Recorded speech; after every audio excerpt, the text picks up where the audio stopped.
Pemulihan Vina dan Eki di Cirebon kini melibatkan Komnas HAM setelah keluarga Vina datang dan melaporkan kasus ini. Lalu apa yang akan dilakukan oleh Komnas HAM? Kita akan tanyakan langsung pada Uli Parulian, si Hombing Komisioner Komnas HAM. Selamat malam, Pak Uli. Selamat malam Didis dan pemirsa di TV. Ya, selamat malam Pak Uli. Apa saja yang disampaikan keluarga Vina dalam kunjungannya ke Komnas HAM kemarin?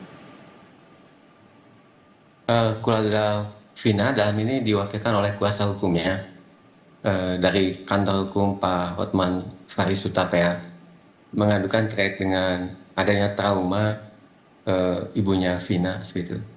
Karena dia harus mengingatkan masa lalu, kejadian masa lalu. Nah, kemudian juga terkait dengan perlunya ada upaya pemulihan trauma healing buat ibunya Vina gitu. Nah, kemudian juga terkait dengan proses hukum yang ada di Polda Jawa Barat. Itu yang kuasa hukum keluarga Vina yang diadukan ke kami Komnas HAM pada tanggal 27 Mei ini. Oke, apakah dalam laporan itu ada juga informasi dari pihak keluarga Vina yang melaporkan adanya laporan seperti ancaman begitu yang diutarakan kepada keluarga Vina ini? Kalau ancaman ke kami belum ada seperti itu. Di kemarin belum ada terkait dengan hal tersebut, tapi laporannya terkait dengan tadi adanya trauma dari ibunya Vina gitu. Karena harus mengingat peristiwa masa lalu tahun 2016 itu, sehingga menimbulkan beban secara mental gitu. Dan Oke, juga tadi ada perlunya upaya pemulihan gitu terkait dengan trauma healing ya, begitu. baik. Ada laporan terkait trauma yang dirasakan oleh ibu dari almarhumah Vina, kemudian ada pemulihan juga yang bisa diharapkan dilakukan oleh Komnas HAM. Lalu apa yang kemudian akan dilakukan oleh Komnas HAM dalam kasus ini, Pak Uli? Terkait dengan upaya pemulihan trauma, Komnas HAM segera akan berkoordinasi dengan penyedia jasa trauma, baik itu dari kementerian dan lembaga dan juga di pemerintah kota Cirebon itu. Nah, jadi kami akan segera berkoordinasi dan juga dengan kementerian lembaga yang lainnya itu, terutama untuk terkait dengan perlindungan saksi dan korban gitu. Mhm. Apa kemudian rekomendasi yang diberikan oleh Komnas HAM dan pada siapa saja kemudian rekomendasi ini akan ditujukan? Komnas HAM belum mengeluarkan rekomendasi karena kami melakukan pendalaman terhadap uh, pengaduan yang dilakukan oleh kuasa hukum keluarga Vina gitu. Tentu langkah-langkah yang akan dilakukan oleh Komnas HAM berkoordinasi dengan Polda Jawa Barat. Kami segera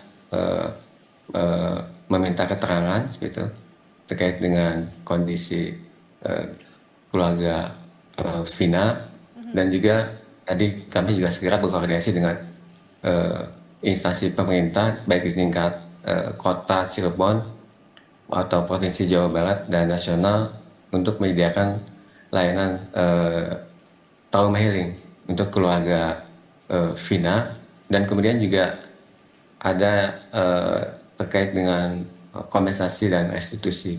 Nah, ini yang dimohonkan juga oleh keluarga Vina gitu ke kami. Tentu kami akan koordinasikan dengan LPSK dan kepolisian karena mereka yang punya kompetensi untuk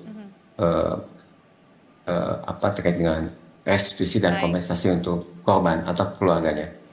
Baik, Pak Uli, kita tahu bahwa kasus Vina dan juga Eki ini kan berlangsung cukup lama, sudah 8 tahun dan cukup panjang juga begitu kalau kita ikuti. Apa kemudian pandangan dari Komnas HAM sendiri terkait dengan kasus ini? Komnas HAM tentu kami menggali informasi fakta-fakta gitu terkait dengan kasus pembunuhan Vina.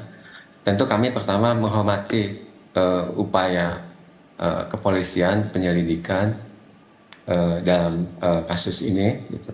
Kemudian juga kami menghormati putusan pengadilan yang sudah punya kekuatan hukum tetap. Gitu.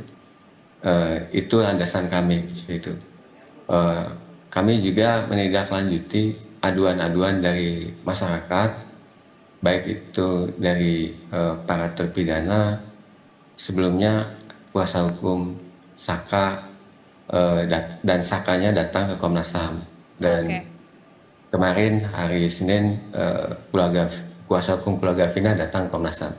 Tentu kami akan menindaklanjuti hal tersebut dengan mencari fakta itu dan juga berkoordinasi dengan Polda Jawa Barat. Baik. Terima kasih atas waktunya Pak Uli Parulian Sihombing, Komisioner Komnas HAM. Selamat malam dan salam sehat selalu. Salam sehat.